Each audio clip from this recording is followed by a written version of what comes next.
तोरणा अथवा प्रचंडगड हा पुणे जिल्ह्यातील दुर्गकोटातील अतिदुर्गम व अतिविशाल म्हणून हा गड प्रसिद्ध आहे। पुणे जिल्ह्याच्या वेल्हा तालुक्यातून गेलेल्या सह्याद्रीच्या रांगेतून 2 पदर निघून पूर्वेला पसरत गेलेले आहेत। त्यापैकी एक पदरावर तोरणा व राजगड आहेत। दुसऱ्या पदराला भुलेश्वर रांग असे म्हणतात। पुण्याच्या नैऋत्येस असलेल्या पर्वतराजीमध्ये हा किल्ला वसलेला आहे। या गडाच्या दक्षिणेला वेळवंडी नदी असून उत्तरेला कानद नदीचे खोरे आहे। या गडाच्या पश्चिमेला कानद खिंड, पूर्वेला बामण व खरीव खिंडी आहेत। पुण्यापासून रस्त्याने तोरण्यापर्यंतचे अंतर 60 किलोमीटर असे आहे। या गडाचा काही इतिहास आपण आता पाहूयात। छत्रपती शिवाजी महाराजांनी स्वराज्य स्थापन करीत असताना इसवी सन 1647 मध्ये सर्वप्रथम घेतलेला हा किल्ला आहे।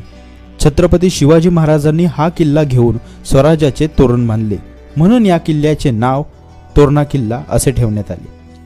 महाराजांनी गडाची पाहणी करताना त्याच्या प्रचंड विस्तारामुळे याचे नाव बदलून प्रचंडगड असे ठेवले। या किल्ल्यावर सापडलेल्या धनाचा उपयोग शिवाजी महाराजांनी राजगडाच्या बांधणीसाठी केला। तोरणा किल्ला कधी आणि कोणी बांधला याचा पुरावा आज उपलब्ध नाही। येथील लेण्यांच्या आणि मंदिराच्या अवशेषांवरून हा शैव पंथाचा आश्रम असावा। इसवी सन 1470 ते 1486 च्या दरम्यान बहामनी राजवटीसाठी मलिक अहमद याने हा किल्ला जिंकला। पुढे हा किल्ला निजामशाहीत गेला। नंतर तो शिवाजी महाराजांनी घेतला व याचे नाव प्रचंडगड असे ठेवले आणि गडावर काही इमारती बांधल्या। महाराजांनी आग्र्याहून आल्यावर अनेक गडांचा जीर्णोद्धार केला। त्यात 5000 होन इतका खर्च त्यांनी तोरण्यावर केला। संभाजी महाराजांची निर्घृण हत्या झाल्यावर हा किल्ला मोगलांकडे गेला। शंकराजी नारायण सचिवांनी तो परत मराठ्यांच्या ताब्यात आणला। पुढे इसवी सन 1704 मध्ये औरंगजेबाने याला वेढा घातला व लढाई करून आपल्या ताब्यात आणला व याचे नाव फुतू उगलेब म्हणजे दैवी विजय ठेवले। पण परत 4 वर्षांनी सरनौबत नागोजी कोकाटे यांनी गडावर लोक चढवून गड पुन्हा मराठ्यांच्या ताब्यात आणला व यानंतर तोरणा कायम स्वराज्यात राहिला।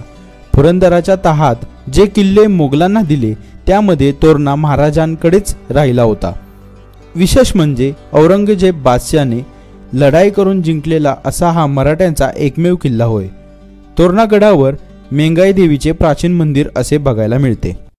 नमस्कार मंडळी, इंडियन फिरस्ती या यूट्यूब चॅनलवरती तुम्हा सर्वांचं स्वागत आहे। मी ऋषिकेश शेलार तुमचं सर्वांचं स्वागत करतो माझ्या या चॅनलवरती। भारतीय संस्कृती, भारतीय कला आणि इतिहास याबद्दल आम्ही या चॅनलवरती व्हिडिओज टाकत असतो। आज आम्ही तोरणा गड पाहण्यासाठी निघालो आहोत। तर हा पुण्यातून आपल्याला जर या गडावरती जायचं असेल तर आपल्याला धायरी, खडकवासला त्या मार्गे खानापूरमधून पाभे घाटामध्ये यावं लागतं। पाभे घाटातून आपण वेल्हे गावात येतो। पाभे घाटातून वेल्हे गावात आल्यानंतर आपल्याला तोरणा गडाकडे जाण्यासाठी मार्ग आहे। सकाळचं नयनरम्य दृश्य जर तुम्ही पाहिलं तर स्वर्गाची अनुभूती देणारा हा पाभे घाटातून येणारा हा मार्ग आपल्याला बघायला मिळेल। हायवेवरून येण्यापेक्षा जर तुम्ही ग्रामीण भागातून या रस्त्यांमधून आलात तर तुम्हाला नैसर्गिक सौंदर्य तुम्हाला बघायला मिळेल। त्याचबरोबर आजूबाजूचा सर्व परिसर ग्रामीण संस्कृती लाभलेला आहे हे आपल्याला बघायला मिळते।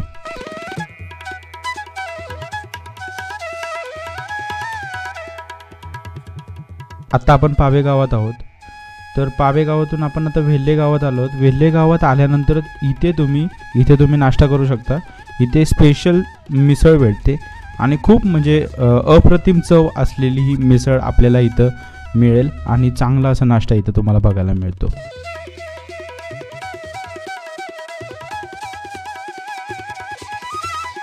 आता आपण तोरणागड पाहण्यासाठी तोरणागडाच्या मुख्य मार्गाने आपण जाणार आहोत। भरपूर असं नयनरम्य दृश्य आपल्याला गडाच्या आजूबाजूला बघायला मिळतं।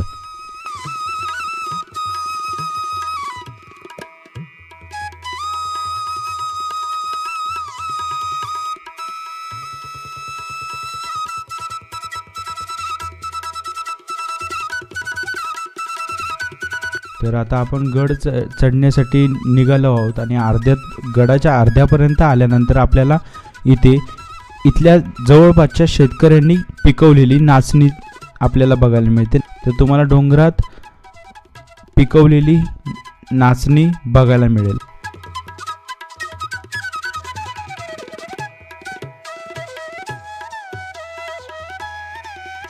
एक पूर्ण टप्पा झाल्यानंतर आपण मुख्य गडाकडे जाण्यासाठी निघतो. तर आजूबाजूला आत्ता शासनाने काही बसण्यासाठी जागा केलेल्या आहेत. तर आता हे गुंजवणी धरण क्षेत्र आहे. या गुंजवणी धरण क्षेत्राचा हा पहिला टप्पा, म्हणजे आपण आत्ताशी गडाच्या पहिल्या टप्प्यावरती आहोत. आजूबाजूला सगळं गुंजवणी धरण क्षेत्र आपल्याला बघायला मिळतं.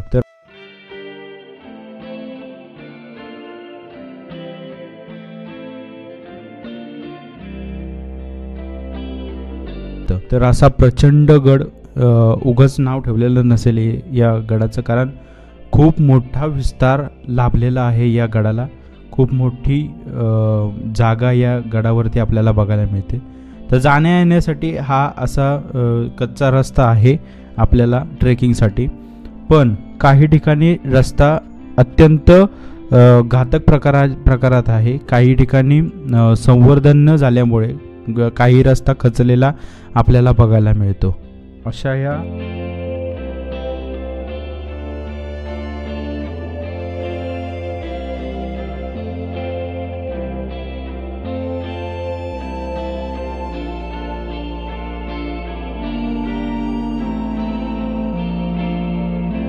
आपल्याला खिंडीतून वर आपल्याला यावे लागते. या बिनी दरवाजापर्यंत आपल्याला यावे लागते. जर तुम्ही वेल्हे गावातून येत असाल तर आपल्याला हा पहिला दरवाजा लागतो, तो बिन्नी दरवाजा. या बिन्नी दरवाजातूनच आपल्याला मेन कोठी दरवाजापर्यंत जाता येतं.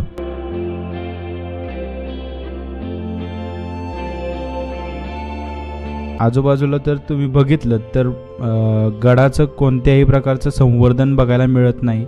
प्रचंड हाल झालेले आहेत गडाचे. कोणत्याही प्रकारचं संवर्धन न झाल्यामुळे गडाच्या तटबंदी ह्या पडण्याच्या मार्गावरती आहेत. हा कोठी दरवाजाकडे जाताना अशा प्रकारचा रस्ता आहे कोठी दरवाजाकडे जाण्यासाठी. तर हा खूप मोठा असा दरवाजा आपल्याला बघायला मिळतो. इथे स्वराज्याचे तोरण बांधले जाते. हे बहुतेक संवर्धनामध्ये दरवाजा बनवला असावा.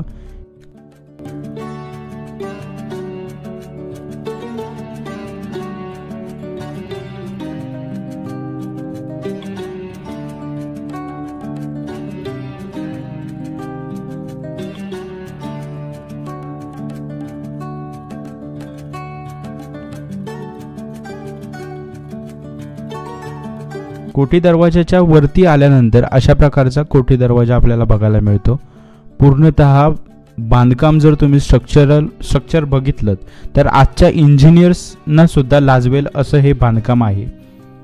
छत्रपतींच्या काळामध्ये निष्ठा किती महत्त्वाची होती हे आपल्याला या किल्ल्याच्या बांधकामावरून आपल्याला कळतं.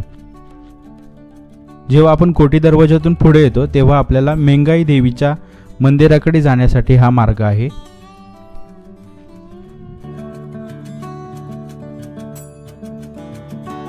तर आता हे आपण बघतोय ते मंदिर मेंगाई देवीचं मंदिर आहे.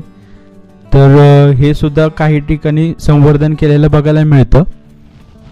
तर आई मेंगाई देवीचं हे मंदिर आपल्याला बघायला मिळतंय गडावरती. तिथूनच आपण आता गडाच्या कोकण दरवाजाकडे जाणार आहोत. तर तुम्ही बघत आहात तो कोकण दरवाजा. त्याच पुढे आपल्याला बुदलामाची आपल्याला बघायला मिळते.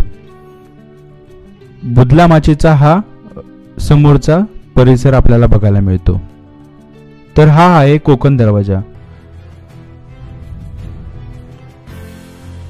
खूप मोठा असाच म्हणजे कोठी दरवाजासारखाच असा अवाढव्य हा दरवाजा आपल्याला बघायला मिळतो.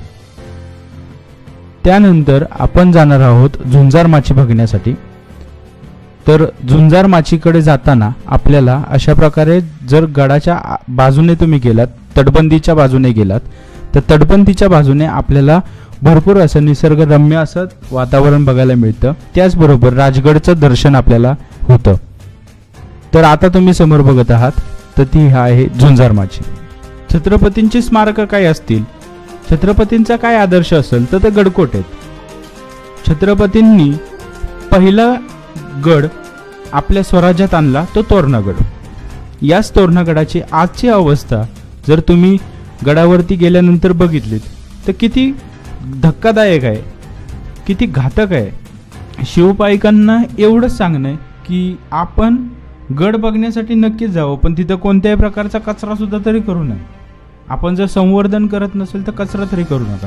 कारण तोरणागडाच्या आजूबाजूला जर तुम्ही बघितलं तर प्रचंड प्रमाणात प्लॅस्टिकचा कचरा आपल्याला बघायला मिळतो. अशाच व्हिडिओ बघण्यासाठी आपल्या इंडियन फिरस्ती या यूट्यूब चॅनलला नक्की भेट द्या. धन्यवाद.